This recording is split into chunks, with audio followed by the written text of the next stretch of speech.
commutative laws.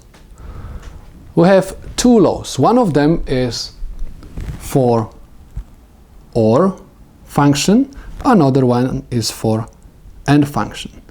It just shows you that the order in which you are going to OR two variables doesn't matter, because A or B is equivalent to B or A. Simply, if you are going to have OR gate, and we have two inputs, I have input A and input B. So the output function of this gate is going to be A or B. This law is telling me that this is equivalent to the circuit, which is going to look like this. Again, I have OR gate,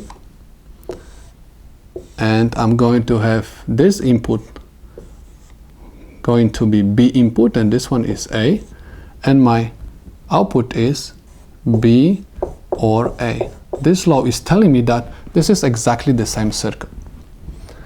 If it comes to the AND, we have a very similar situation. When we have two variables, A, B, ANDed together, the answer is going to be A and B. The law says this is equivalent to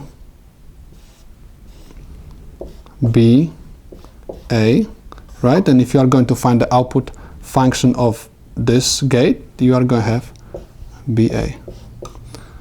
AB is equivalent to BA. This is the commutative law.